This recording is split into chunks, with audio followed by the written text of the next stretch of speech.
오늘 본문은 16절 한 절만 읽었지만 이제 16장 1절에서 16절 전체의 말씀을 좀 다루려고 합니다.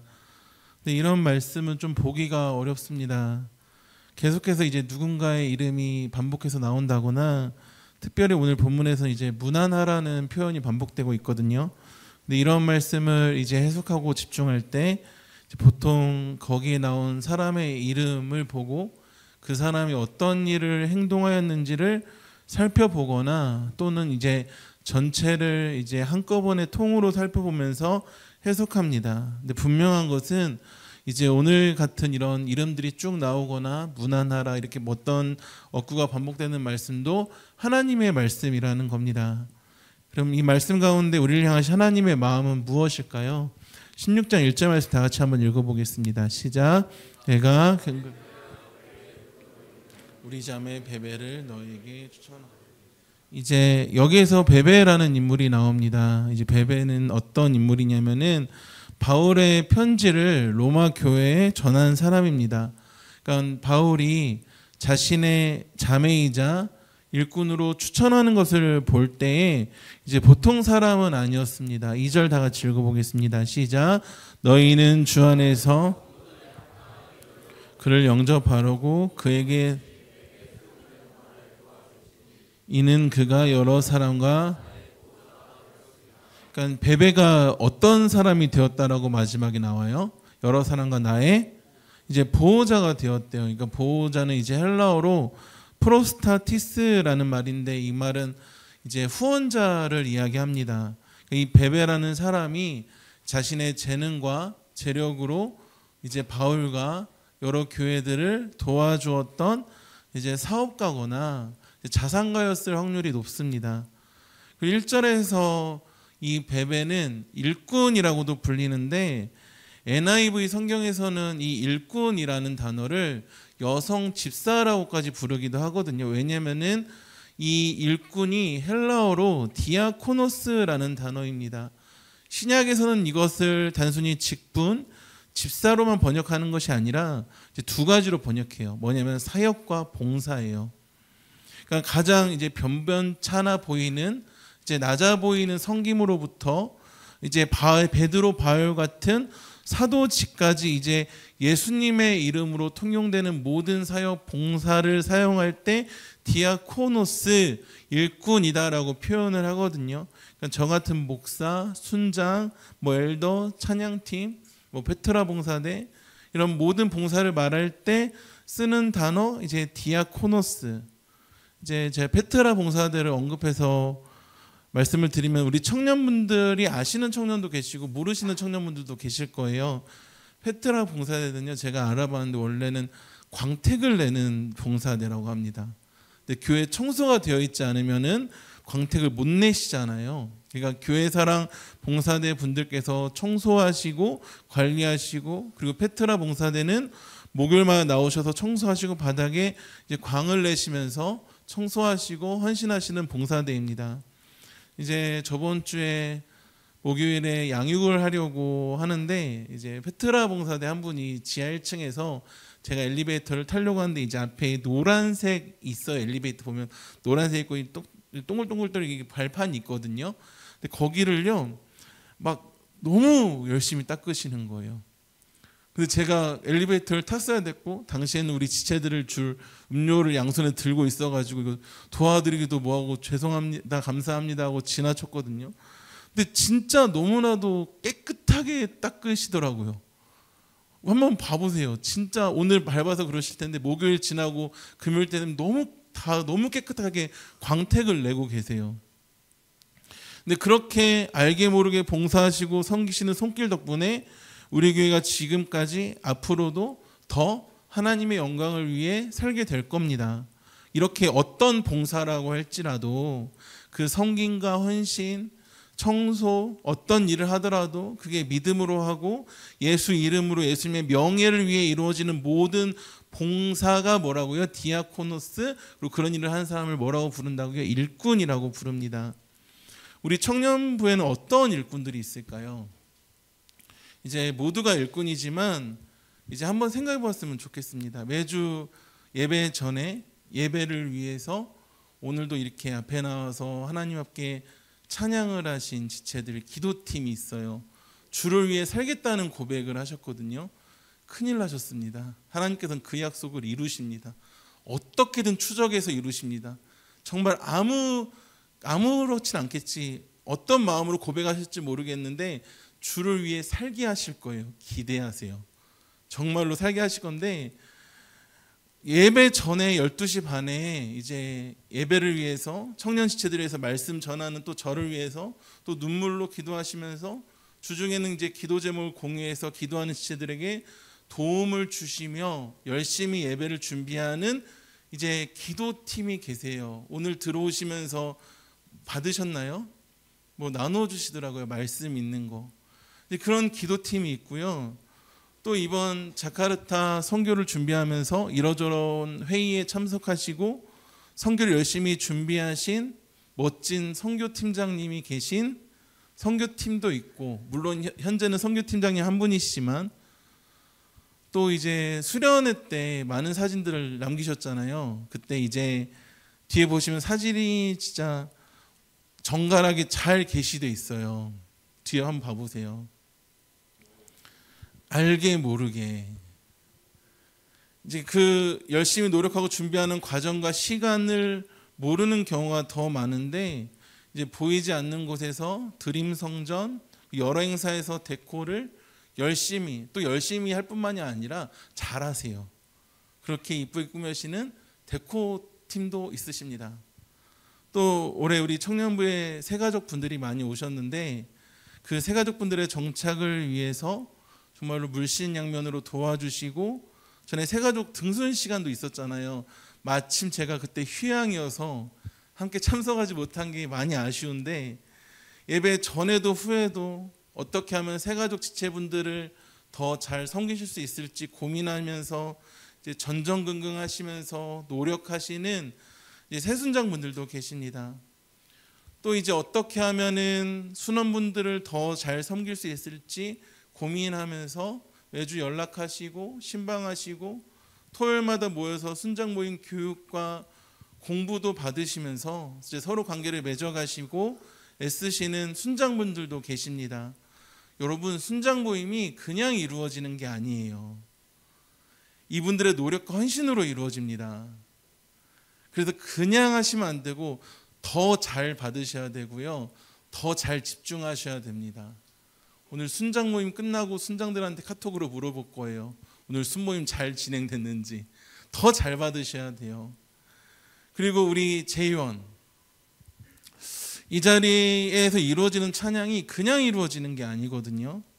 이제 20분의 찬양을 위해서 이들은 거의 토요일을 일주일 중에 하루를 그냥 하나님께 드림으로써 예배를 준비합니다.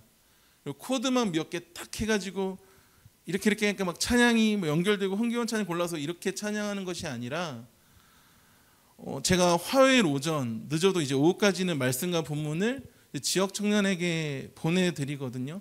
근데 문제는 저예요. 제가 자주 늦어요.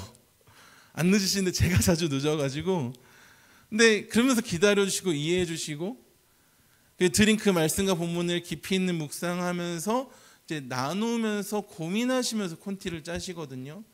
그 연습보다는 먼저 말씀을, 그 찬양 가사를 나눔으로 예배를 준비하고 그 연습을 짜임새 있게 해나가시는 재의원분들도 계십니다. 그리고 아까 말씀드린 순장분들, 새순장분들을 뒤에서 이제 서포트 해주시고 섬기시면서 어떻게 하면 관계를 더 깊이 만들 수 있을까? 그 엘더님께서 직접 해주신 워딩인데, 어떻게 하면 하나님과 긴밀하게 연결되고 어떻게 하면 하나님이 주신 이 가온누리 청년 공동체에서 서로 보듬고 위로하며 지낼 수 있을까를 고민하며 이제 섬겨주시는 두 분의 엘더님들도 계시기 때문에 우리 청년분들께서 마음껏 예배하실 수 있는 거거든요. 또 우리 팔로워즈들 1년이 돼가네요. 1년 동안 너무 고생 많으셨는데 더 수고해야겠죠.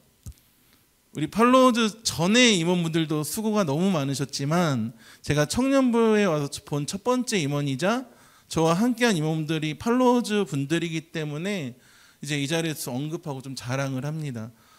저는요, 이렇게 임원이라는 자리가 그렇게 수많은 고민과 갈등을 이겨내면서 담담히 버티면서 해야 되는 자리인지를 처음 알았어요. 한 가지 예를 들면, 제가 수련회 때 이석증 때문에 사실 너무 어지러웠거든요. 그래서 체육대회 때 막 술에 취한 것처럼, 술을 마셔보진 않았지만 취하면 이런 건가 싶을 정도로 아주 제정신을 못 차렸어요. 그래가지고 이제 수영할 때 제가 같이 교제하지 못한 게 이제 성경적 표현은 아니지만 약간 천추의 한인데 많이 아쉽기도 한데, 근데 그 와중에 목사님 말씀 준비하신다고 얼른 가라고, 저녁 집회 준비하시라고 하면서 뭐 편의를 봐주고, 또 어떤 지체는요, 부흥의 강사가 된 줄 알았어. 밥도 떠다 주더라고요. 깜짝 놀라서 이러지 말라고, 이러면 나 교만해진다고. 그러니까 그렇게 컨디션 조절할 수 있게끔 배려해 주시고 그러셔서 수련회 저녁에 그렇게 방방 뛸 수 있었거든요. 뭐 주가 왼쪽으로 이때 제가 제정신이 아니었어요, 사실 컨디션이. 그러면서 다시 휘청되긴 했지만, 그러니까 그렇게 수련회 때도 이런저런 헌신으로 우리 지체들을 섬겨주시고, 맨날 늦게 집에 들어가시고 퇴근샷을 몇 번을 찍으셨는지, 그럼에도 기쁨으로 하시고, 이제 속에 있는 깊은 부분까지는 자세히 모르겠지만 어떻게든 기쁜 마음으로 감사함으로 감당하려고 애쓰는 그 모습들이 너무나도 대견하고 존경스럽더라고요. 이 1년 동안 제가 더 팔로워즈 분들을 이해하고 섬겨드려야 되는데, 이제 내년이면 제가 40이거든요. 다 큰 어른을 오히려 저 지체들이 더 많이 이해해주고 배려해 주셨어요. 제가 금쪽이에요. 제가 덩치 큰 금쪽이 100kg 금쪽이 120. 버디장 분들도 너무 고생이 많으세요. 버디 이제 하실 때 버디장 분들도 같은 나이대가 원래 훨씬 더 말을 안 듣거든요. 근데 이제 버디 모임을 진행할 때 이제 잠깐이지만 확실하게 챙겨주시고 섬겨주시는 것들로 인하여서 우리 가온누리는 더 풍성해질 것입니다. 이 자리에 함께 가온누리 청년부로 예배하시는 우리 멋진 지체분들 다들 너무나 고맙습니다. 너무나. 한번 옆에 계신 분들과 인사하시겠습니다. 제가 좋아하는 표현인데요, 대견이라는 단어가 있어요. 흐뭇하고 자랑스럽다는 단어인데 한번 인사해 보겠습니다. 참 대견스러우세요.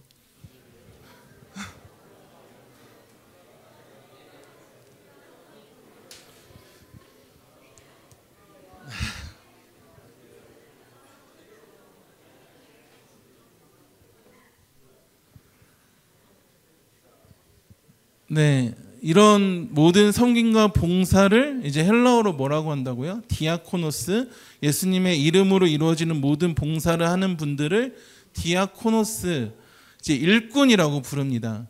근데 일꾼이라는 표현이 우리나라는 참 이상한 게 1998년에 스타크래프트가 우리나라에 들어오고 나서 SCV나 드론을 칭하는 약간 폄하하는 느낌으로 사용되긴 했는데 사실은 엄청나게 고귀한 표현이거든요. 왜냐하면 이 일꾼이 하나님의 일꾼이기 때문입니다. 사람의 일꾼이 아니라. 다시 한번 1절 2절 다시 한번 읽어보겠습니다. 시작. 내가 일꾼으로 있는 우리 자매 베베를, 2절입니다. 너희는 주 안에서 성도들의 합당한 예절로 그를 영접하고 무엇이든지 그에게 소용되는 바를 도와줄지니 이는 그가, 아멘. 여기서 1절 넘겨주신 베베를요, 갱그레아 교회 일꾼이라고 말합니다. 바울은 로마서에서 교회라는 수어를 처음으로 사용한 겁니다. 이 용어는 이제 여호와의 회중을 이제 상징하였던 70인경에서 따온 것으로 이제 그리스도인들의 회중을 칭호한 칭호로 바울이 지금 뭐 어떤 칭호를 사용하는 거예요? 교회라는 칭호를 사용한 거거든요. 그래서 교회를 이야기할 때 우리 개개인이 교회가 맞아요. 우리 개개인이 교회인데, 그리고 우리 제2교회처럼 공동체, 그리스도인들의 회중 그리스도에 있는 공동체를 교회라고 하는 것도 성경적인 표현입니다. 예수 근데 이때 그리스도인들의 회중의 일꾼인 거죠. 그러면은 갱그레아 교회, 갱그레아 그리스도인들의 회중의 일꾼. 근데 이때 그리스도인은 어떤 뜻이냐면 당시에 카이사르의 노예라는 뜻이 있었어요. 단어가. 거기에 맞추어서 크리스투스라고 하면은 그리스도의 노예라는 뜻을 가지고 있거든요. 그러니까 예수 그리스도의 노예들의 일꾼, 그러니까 예수 그리스도를 섬기는 노예들을 섬기는 일꾼이라면 그 방향이 당연히 예수님을 향해 있겠죠. 그러니까 하나님의 일꾼이에요. 오히려 더 자신을 낮추는 표현입니다. 그렇기 때문에 낮춤으로써 높아지는 너무나도 고귀한 표현이에요. 일꾼. 낮추기에 더 고귀해지는 것. 한번 옆에 계신 분들과 인사하시겠습니다. 안녕하세요, 일꾼님. 네, 너무나도 좋은 표현이에요. 근데 그런 베벨을요, 2절 넘겨보시면요, 주 안에서 성도들의 합당한 예절로 그를 영접하라고 하네요. 그리고 무엇이든지 소용되는 바를 도와주라고 합니다. 그래서 영접하다는 것은 환영하라는 말이거든요.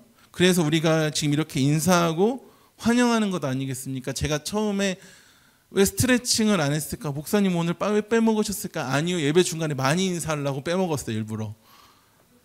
그러니까 예배 중간중간에 환영하는 거예요. 그리고 도와주라는 말은 숙박, 음식 이런 것들을 삶의 필요한 부분을 도와주라라는 말인데, 이제 유대교에서 나그네를 환영하고 대접하는 전통이 있었어요. 그 전통을 그대로 초대교회에서 이어받아 성도들끼리 환영하고 대접하는 전통이 있었습니다. 그것을 베베에게 하라고 바울이 성경에 2절이나 할애하면서 기록하고 있습니다. 여러분, 서로 인사하고 환영하는 것은요, 성경에 기록된 내용이에요. 성도들의 합당한 예절이 우리 안에 있기를 소망합니다. 그렇기 때문에 처음에 리더님께서 함께함이 기쁩니다라고 인사하라고 할 때 쭈뼛쭈뼛 대지 말고 좀 더 힘차게 활기차게 인사했으면 좋겠습니다. 큰 목소리로 해도 되고 너무 놀라지만 않게 다시 한번 인사해 볼까요? 함께함이 기쁨입니다. 네, 우렁차게 인사하세요. 우렁차게 아주 성경에 나와 있어요. 근데 오늘 설교가 좀 이상하지 않으십니까? 예배는 아니에요? 감사해요. 예배는 누구한테 영광 올려드리는 거죠? 하나님께 영광이고 말씀 가운데 하나님을 높여드려야 되거든요. 근데 제가 이 본문을 가지고 계속해서 서로에게 인사하고 이런 분들 저런 분들에 대해서 언급하고 감사한다고 말씀드리고 무난하고 잘못된 말씀 아닌가 이런 생각이 드실 수도 있을 것 같아요. 혹시 이런 나눔과 감사하는 것이 혹시라도 불편한 분이 계시다면 죄송합니다. 맞아요. 예배는 누구한테 영광 올려드리는 거죠? 하나님께 영광 올려드리는 것이 맞아요. 근데 우리가 한번 생각해 볼 것은 어떻게 영광 올려드리냐는 것이죠. 어떻게 영광 올려드릴 것이냐. 고린도전서 16장 18절 말씀 다 같이 읽어보겠습니다. 시작. 그들이 고린도전서 16장 18절입니다. 네, 제가 읽어드릴게요. 그들이 나와 너희 마음을 시원하게 하였으니 그러므로 너희는 이런 사람들을 알아주라. 너희는 이런 사람들을 알아주라라고 되어 있습니다. 그러니까 나와 너희 마음을 시원하게 한, 공동체를 시원하게 하고 제 마음을, 여러분들의 마음을 시원하게 하는 이런 사람들을 알아주라는 것이 성경에서 말하고 있는 것입니다.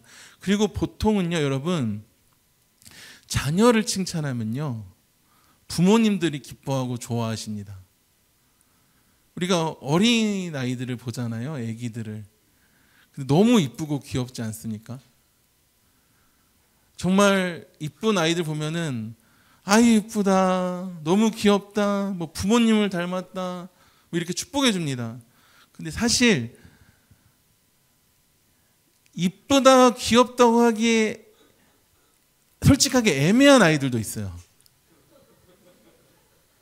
저도 그런 애매한 아이들 중에 한 명이었거든요. 근데 그런 아이들 보더라도 어떻게든 칭찬해 주려고, 아이고 아빠 닮았네, 엄마 닮았네, 씩씩하게 생겼네, 장군감이네. 이게 이렇게 칭찬해 드리면 부모님들은 또 신이 나세요. 그래서 이런 식으로 답변도 하시죠. 글쎄, 우리 아기가 어제요 뒤집기도 했다니까요. 천재인가 봐요. 사실 다 뒤집을 시기여서 뒤집게 한 건데. 그렇게 자녀를 칭찬하고 알아주는 것이 부모님에게 너무나도 소중하고 참으로 기쁨입니다. 아주 혹시라도 나중에 제 아기가 태어나면은 여러분들이 볼 수 있다면은 이쁜 것도 아니고 애매해. 그럴 때도 웃으면서 아이고 아빠 닮았네, 아이고 얼굴이 크네. 그러면 저도 좀 되게 신이 날 것 같은데, 그러니까 자녀를 칭찬하고 알아주는 것, 챙겨주는 것이 자녀의 기쁨이 아니라 누구의 기쁨이라고요? 네, 이어지는 건데 부모의 기쁨이에요. 그다음에 서로에 대해 알아주고 격려해주고 사랑해주고 챙겨주고 도와주고, 그러면 그 아버지이신 주님은 얼마나 기쁘시고 얼마나 영광 받으실까요? 하나님께 영광 올려드리는 방법은 다양합니다. 왜냐하면은 우리는 단순히 한순간의 의식과 어떠한 행위로 영광 올려드린 것이 아니라 전체로 영광 올려드리기 때문이에요. 이 한 시간 딱 이걸로 영광 올려드린 것이 아니라 전체로 영광 올려드리기 때문이에요. 우리의 전체인 무엇으로 영광 올려드릴까요? 삶으로 영광 올려드리고, 그런 우리의 삶은 단순하지 않고 다양하기 때문입니다. 막 예배 시간에 이렇게 손을 들고 어떤 진짜 찬양할 때 5가지 포즈라고 하면서 TV 들기, 큰 TV 들기, 아기 들기 뭐 이런 거 스토리 올려놨더라고요. 그래서 보고 빵 터졌어요. 네, 그래서 이제 손을 높여 이제 하나님께 찬양하며 영광 올려드릴 수도 있고, 그러니까 예배 가운데 찬양에 집중하고 말씀에 집중함으로써 영광 올려드릴 수 있거든요. 근데 그 예배 가운데 옆에 있는 지체를 마음껏 있는 힘껏 칭찬하고 격려하고 이러저러한 모습으로 도와주고 헌신하는 것으로도 영광 올려드리는 거라고요. 예배 드리는 거라고요. 왜냐? 옆에 있는 지체를 신경 쓴다고 할지라도 그 방향이 누굴 향해 있기 때문에, 하나님을 향해 있기 때문에, 제가 이 시간에 우리 지체들을 언급하고 칭찬하고 감사를 표한다고 할지라도 그 방향은 언제나 하나님이거든요. 하나님께서 이런 지체들을 허락하여 주신 것에 감사하고 그 감사를 돌리고 그러는 것이죠. 우리가 기억하셔야 될 것은 감사의 방향은 언제나 하나님이십니다. 그렇지만 하나님께 감사하는 사람은요, 사람에게 감사할 줄 알아요.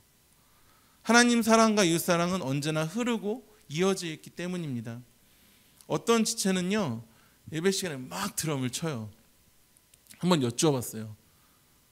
드럼 치면서 기도가 되냐? 2분한테 물어봤거든요. 드럼을 치는 2분한테. 집중이 안 된대요. 기도가 안 된대요. 다른 분들도 여러 가지 악기로 반주도 하고 그래요. 그래가지고 넘들 기도할 때 제대로 기도하지 못하고, 우리 이제 팔로워즈 분들은 여러분들 섬기신다고 예배 시간에 나갔다가 들어왔다가 뭐 헌금위원하고, 그래서 예배에 집중하지 못해요. 그렇다면은 그 집중하지 못한 예배가 하나님께 영광 올려드리지 못하느냐는 것이죠. 초대교회에서 예배는요, 누군가 그 시간과 장소에 늦게 들어와도 잘했다 칭찬해주고 떡 떼어주고 이런 식으로 예배 예전에 있어서 형식에 있어서 자유로웠습니다. 그럼에도 그것이 공동체의 기쁨이 되었고 하나님께 영광 올려드렸거든요. 물론 지금은 분명한 정한 시간이 있어요. 이 시대에는 그것을 쉽게 생각하려는 말은 아닙니다. 그렇기 때문에 더 힘써 나오려고 애쓰는 건데, 사실 여러분 예배 시간에 집중하지 못해도 괜찮아요. 목사로서 위험한 발언인가요? 어디 흘러나오면 난 큰일 나는데. 그러니까 다른 지체분들을 섬기시느라 예배 시간에 말씀 좀 덜 듣고 못 듣고, 뭐 드럼 치느라 피아노 연주하시느라 남들 기도할 때 제대로 기도하지 못하고 괜찮다고요. 왜냐? 그렇게 다른 사람들, 다른 지체들, 하나님의 자녀들을 섬기는 방법으로, 칭찬하는 방법으로, 돌보는 방법으로 하나님께 영광 올려드릴 수 있기 때문입니다. 다른 지체들을 섬기면서 축복하면서 봉사한다면은 아이를 칭찬해주면 기뻐하시는 부모님처럼 그 수고와 헌신을 통해 공동체가 세워지고 누군가가 집중해서 예배를 드릴 수 있다면은 자녀의 기쁨이 부모의 기쁨인 것처럼 그 헌신과 노력을 주님께서 기뻐하시고 그게 하나님께 영광이 되고, 그러기 때문에 예배인 거예요. 그냥 아무런 불편 없이 자리에 앉아서 집중하지도 못하고, 그런 것보다 비록 교사로서 아이들을 섬기느라 너무 지쳐, 그래서 집중하느라 막 아이들 막 떠들지 못하게 하다 하고, 막 강도사님, 전도사님 설교하실 때 제대로 듣지 못한다고 할지라도 그 섬김으로 자녀가 기뻐하면 아버지가 기뻐하시는 것처럼 하나님께서 훨씬 더 기뻐하는 예배라는 거예요. 우리의 예배는요, 아까도 말씀드렸듯이 단편적인 의식이 아니라 전체적인 삶입니다. 혹시 말씀 못 듣거나 덜 들으셨으면요, 유튜브에 올라오신 거 들으시면 돼요. 그러라고 올리는 거거든요. 그리고 기도를 못 하셨으면 평소에 더 하시면 됩니다. 그렇다면 여기서 어떤 질문이 생길 수 있느냐, 마르다와 마리아 사건을 어떻게 바라볼 것이냐는 것이죠. 마르다와 마리아 이야기를 알아요. 그리고 예배에 집중하지 못하고 분주한 우리의 태도와 모습에 혹시라도 죄책감이 드실 수 있어요. 열심히 있으신 분들이라면은. 뭐 고의적으로 졸면서 뭐 다른 핸드폰 하는 그런 모습 말고 정말 예배에 집중하고 싶은데 아이들을 섬기시느라 녹초가 되시고 헌신하시느라 집중 못하는 나의 모습에 내가 오늘도 예배에 실패했네, 마르다 같았네라는 죄책감이 혹시나 있지는 않으셨습니까? 누가복음 말씀에서 예수님께서는 분명히 말씀하셨어요. 마리아가 좋은 편을 택하였다. 그러나 마르다는요, 마음이 분주했을 뿐만이 아니라 많은 일로 염려하고 근심하였습니다. 마르다 행동에서 예수님께서 알려주시는 것은 예수님께 집중해야 되는데 마르다가 뭐가 문제냐면요, 많은 일로 염려하고 근심했다는 거예요.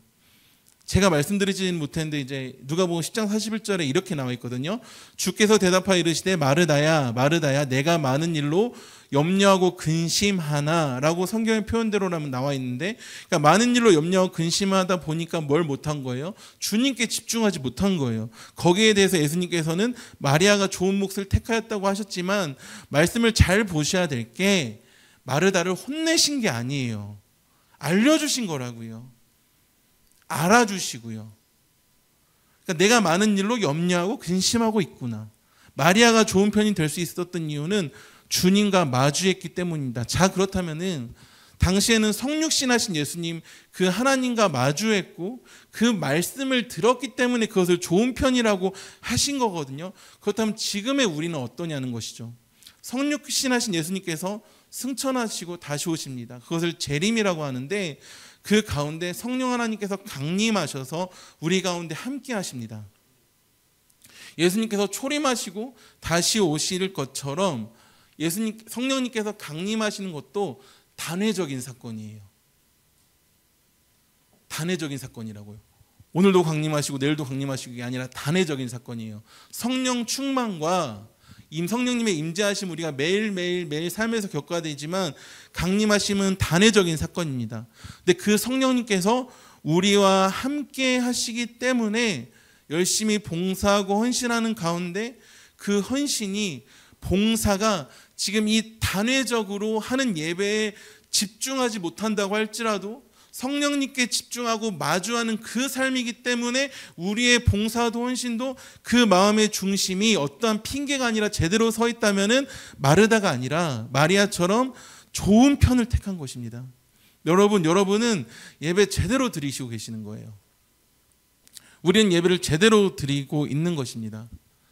예배는 하나님께 영광 올려드리는 것이 가장 중요한 목적입니다. 내가 은혜 받고 위로받고 오는 그로 인한 결과이고 나중 문제라고요. 진정한 예배 목적은 주님께 영광. 그 가운데 우리가 해야 될 건 뭐예요? 서로 알아주고 성도들의 합당한 예절로 영접하고 환영하는 방법으로도, 서로를 섬겨주는 방법으로도, 알아주라 했으니까 알아주는 방법으로도 주님께 영광 올려드릴 수 있다는 겁니다. 다시 한번 인사하시겠습니다. 당신은 진정한 예배자입니다.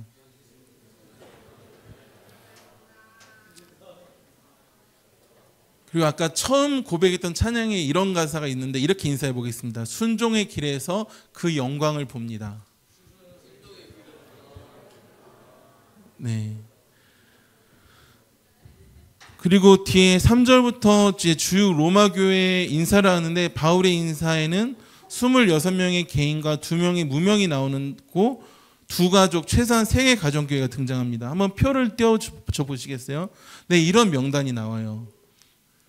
근데 바울의 인사 명단이 우리에게 아무 의미가 없는 것처럼 생각될 수 있지만 인사를 많이 하라는 건가?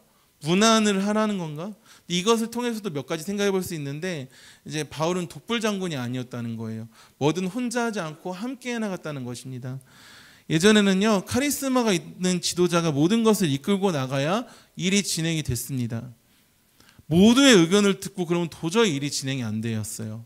그렇게 독불장군, 카리스마, 영웅이 이끌고 갔기 때문에 전쟁 이후 한국 그리고 세계 경제 성장은 급성장하게 되었는데, 그걸 부인할 수는 없는데 현재 현실은요, 어떤 한 명의 영웅보다는 전체가 말하고 이끌고 가는 시대가 되었습니다. 하다못해 인공지능, 챗GPT 이런 것들이 사람을 대신하는 경우도 생겼습니다. 누군가가 어떤 단독자가 뭔가를 이끌고 나가고 발전하는 데는 한계에 다다랐기 때문이고, 그런 시대가 아니라는 것이죠. 그러나 이제 함께 나가려면요, 사실 많은 대가를 치루어야 됩니다. 서로에 대한 의견이 너무나 다르고 작은 일인데 크게 불편해하고 그만큼 상처가 많은 시대입니다. 전쟁은 우리 전 시대나 다른 시대 때보다 덜해요. 없진 않은데 덜해요. 대신에 전쟁은 없지만 상처가 큰 시대입니다. 그런 시대이고, 그런데 그 가운데 교회는 그런 세상에서 다른 방식으로 살아내야 하는 존재입니다. 왜냐하면 성도들의 공동체가 교회이고, 그러한 성도는 다르게 사는 사람들이기 때문이죠. 남들이 안 녹으려고 할 때 녹아야 되고, 어두울 때 빛나야 되고, 늦더라도 함께 가는 것, 일본하는 관계를 더 중요하게 생각해야 되는 것, 우리 제2교회 사람분들이 너무나도 잘 하시는 거잖아요. 누군가가 잘 못해요. 그래도 기다려줄 줄 알고, 세상 같았으면요, 성과가 없잖아요. 못하면요, 진작 잘랐을 거예요. 근데 이 이야기를 어제 순쟁 모임 때 나누었더니만 또 요즘 또 그렇게 자르지는 못한다고 하더라고요. 그러니까 세상이었으면은 자신의 능력을 증명하지 못하면 뒤처진다고요. 내버려 두고요. 그런데 우리는 뭐예요? 교회잖아요. 누군가가 뭔가를 못해요. 저도 잘 못해요. 청년부에서 제일 못하는 거이 저예요. 그럼에도 기다려주는 것, 함께 가는 것. 이 1년의 시간을 보니까 우리 지체들이 저를 가장 많이 기다려주셨거든요. 그것도 일보다는 관계가 더 중요하다. 저는 이제 1년의 반 정도가 지나면 한번 제 자신을 점검하는 습관이 있습니다. 반년 동안 얼마나 성장했을까. 이번에 10월이 되고 저번 주 한 주 제가 말씀을 안 전했잖아요. 그래서 이제 이번 주 어떤 말씀을 전해야 될까 막 고민하는 가운데 막 제 안에 이제 기도하는 건데 솟구쳐 오르는 마음이 있었습니다. 바로 우리 청년들이 너무나 고마운 거예요. 너무나. 그래서 서로에 대한 감사를 나누는 시간, 예배를 드렸으면 좋겠다라는 마음이 들었습니다. 제가 설교 준비를 할 때 이제 제목이 가장 늦게 나와요. 저를 아는 지체들이면 조금은 알 건데 막 설교 다 쓰고 토요일 다 돼도 제목이 안 나올 때도 있고, 근데 그냥 이번에는 처음부터 나왔어요. 설교 제목이 뭐냐면 한번 짚고 넘어갑시다입니다. 뭘 짚을까요? 서로에 대한 감사의 마음을 생각해 보는 거. 그래서 말씀을 보는데 어떤 말씀을 전해야 될까? 감사 이렇게 검색해 보기도 하고, 성경의 감사 어떤 단어가 나와 검색해 보기도 하다가 무심코 성경 보는데 로마서 16장을 보는데 무난하라 무난하라 무난하라 무난하라, 엄청 인사가 많더라고요. 감사의 표현인 거죠. 그래서 이 본문을 나누게 된 것이고, 그리고 앞에 일부러 쭉 감사한 마음을 전했습니다. 순장, 임원, 엘더분들 이런 식으로 짚어가면서 1년이 거의 다 지난 이 시점에 하늘을 돌아보면서 우리가 지금까지 올 수 있었던 것은, 그리고 이제 앞으로도 나아갈 수 있는 것은 서로 덕분입니다. 그리고 그런 우리와 함께 하시는 하나님께서 이끄시기 때문에 팔로워 그분을 따라가면 됩니다. 오늘 순 모임주에 서로에 대한 감사 편지 적기 공란도 일부러 두었거든요. 한번 조금 있다가 적어보시고 읽어보십시오. 그게 하나님께 영광입니다. 특히 순원분들 가운데 어떤 분들에게 적어보냐, 잘 알고 친한 사이는 안 돼. 그냥 모르고 어색한 사이인 분에게 적어보는 거예요. 그럼 들통나겠죠? 서로 어색하고 잘 몰랐다는 걸. 근데 몰랐으면 어떡합니까? 이번 기회에 안 어색해지면 되지. 16절 말씀 다 같이 한번 읽어보겠습니다. 16절 시작. 이 같은 사람, 네. 로마서 16장 16절인데 제가 잘못 읽어드렸어요. 로마서 16장 16절 읽어보겠습니다. 너희가 거룩하게 입맞춤으로, 성경 가져온 지체들은 16장 16절 오늘 본문 한 목소리 읽어주세요. 시작. 너희가 거룩하게 입맞춤으로 서로 무난하라. 그리스도의 모든 교회가 다 너희에게 무난하느니라. 무난은 다 하는 겁니다. 누가 하고 안 하는 것이 아니라 다 너희에게 무난하느니라. 그렇다고 거룩하게 한번 오늘 본문은 한번 띄워주겠어요? 16장 16절. 그렇다고 이제 너희가 거룩하게 입맞춤으로 서로 무난하라고 나와 있거든요.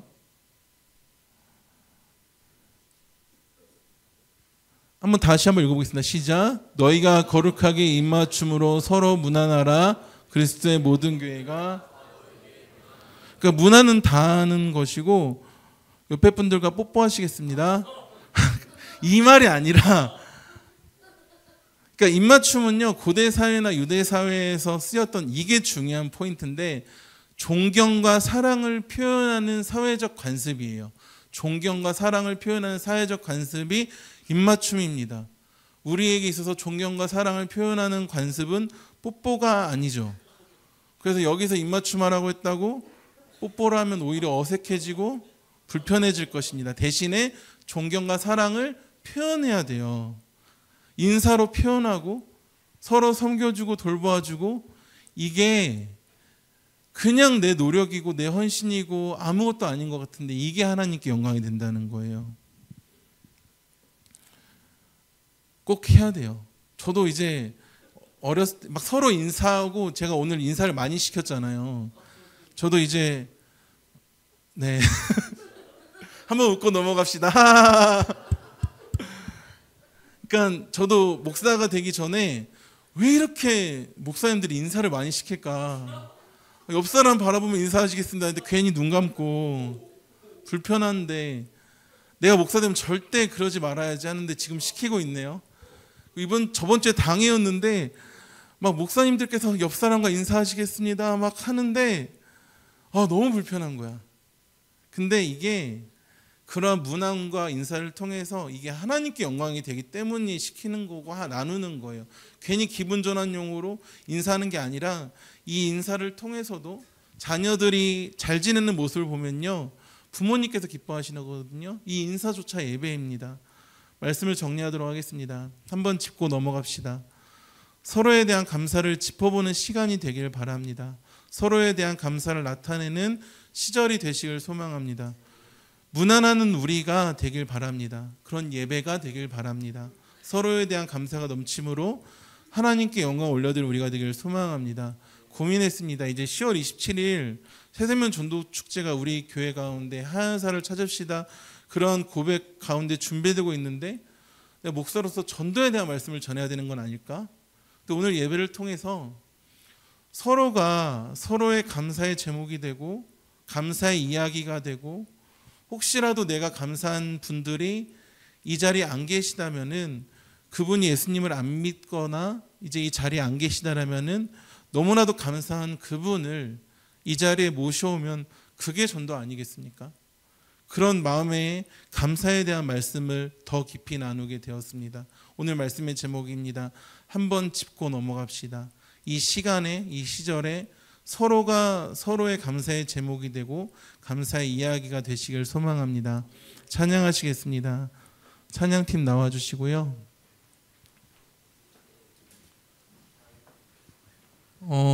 한 주간 살아보니까, 그리고 특별히 요즘 개인적으로 어려운 일들이 너무나도 많았습니다. 이제 그래서 위로를 누리고 함께 찬양하고 싶어서, 이제 제가 요즘 자주 듣던 찬양 예수 늘 함께 하시네를 함께 나누게 되는데, 가사 가운데 이런 가사가 있어요. 예수 늘 함께 하시네. 예수님께서 우리와 늘 함께 하십니다. 그런데 하나님께서는요, 이걸 누구를 통해서 알게 하시냐면요, 함께 하신다는 것을 누구를 통해서 알게 하시냐면요, 서로를 통해 알게 하세요. 서로를 통해. 하나님의 일하심은요, 우리의 생각을 뛰어넘고 한계 이상으로 놀라운데, 또한 우리가 이해할 수 있게끔 맞추어 주시거든요. 그리고 서로가 서로에게 이야기가 될 수 있게 보통 사람을 통해 일하십니다. 이 시간 드려진 예배 가운데 우리 지체들이 서로를 통해서, 우리 가운데 청년부 공동체를 통해서 하나님의 그 마음과 손길과 위로를 느꼈으면 좋겠습니다. 그냥 이 자리에 나오면요, 전에도 이야기를 했는데, 예배 드리러 이 자리에 와요. 그럼 마음이 툭 하고 놓이고, 그러니까 눈물이 뚝 하고 떨어져도 누구도 뭐라 하지 않는, 오히려 깊이 기도할 수 있는 그런 자리, 서로 사랑함으로 무난함으로써 하나님의 위로를 경험하는 우리 가운데가 되길 너무나도 소망합니다. 찬양하시겠습니다.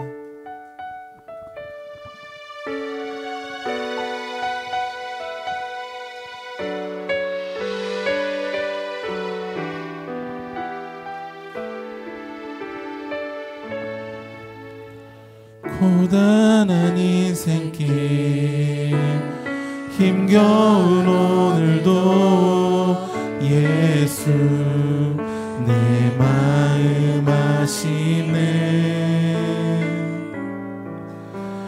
지나간 아픔도 마주할 세상도 예수 내 마음 아시네. 고단한 인생길 고단한 인생길 힘겨운 오늘도 예수 내 마음 아시네. 지나간 아픔도 마주할 세상도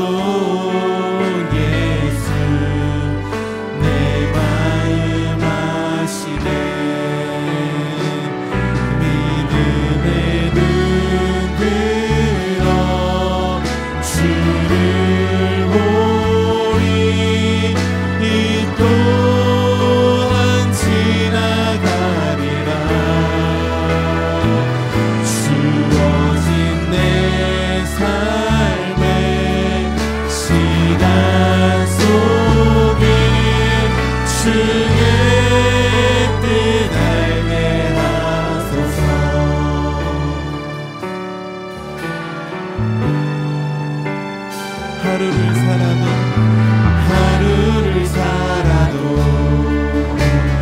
기쁨으로 가리 예수 늘 함께 하시네. 후회도 염려도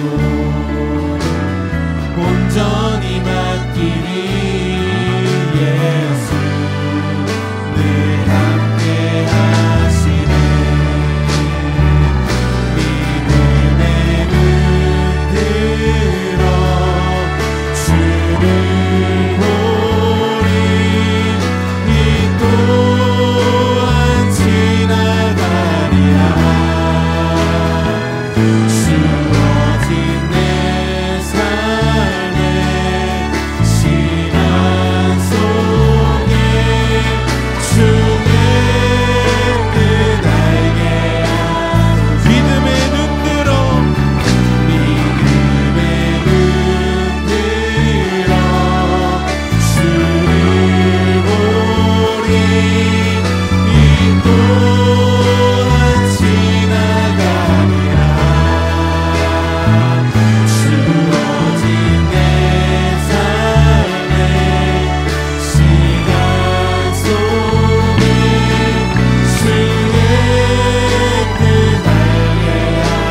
경험하며 온전히 주님께 집중하며 예배하는 귀한 공동체가 될 수 있도록 주님께서 은혜를 더하여 주시옵소서. 서로를 이해해주며 배려해주는 그 모든 고백 가운데 주의 일하심과 주의 뜻하심 가운데 나서 살아갈 수 있도록 도와주시옵소서. 주의 시간이 나오셨습니다. 고백합니다. 믿음의 눈 들어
은혜와 사랑이 많으신 아버지 하나님, 주어진 내 삶의 시간 속에 주의 뜻을 알게 해달라고 고백하는 주의 청년들이 있습니다. 어떻게 알 수 있겠습니까? 말씀을 그렇게 많이 보고 기도를 그렇게 한다고 할지라도 아무것도 모르겠고 내 삶은 풀리는 것 같아 보이지 않을 때 하나님께서 허락하여 주신 서로를 통하여서 서로가 서로의 감사의 제목이 될 수 있도록 도와주시고, 서로가 서로의 하나님의 이야기가 될 수 있도록 도와주시고, 서로를 통하여서 주님의 뜻을 알아나가는 우리 귀한 가온누리 지체들 되게 하실 것임에 감사 또 감사합니다. 하나님, 가을을 맞이하여서 추수감사절도 아닌데 오히려 더 감사의 마음을 나누고 감사의 제목을 나누는 시간을 가지려고 합니다. 주님께서 은혜를 더하셔서 순모임 가운데에서도 서로에 대한 감사의 이야기가 풍성할 수 있도록 도와주시며, 서로를 섬기며 나아갈 때 그것이 주님께서 보시기에 기쁜 일이고 영광이고 예배임을 잊지 않을 수 있도록 주님께서 은혜를 더하여 주시옵소서. 단편적인 한순간의 예식으로 우리 예배가 끝나는 것이 아니라 전체인 삶을 통하여서 영광 올려드려지게 하실 것이기에 감사 또 감사합니다. 이제는 감사를 고백하며 선포하는 우리 가온누리 지체들 머리 위에 주 예수 그리스도의 은혜와 하나님의 사랑과 성령님의 교통하심이 이제부터 영원까지 함께 있을지어다. 아멘.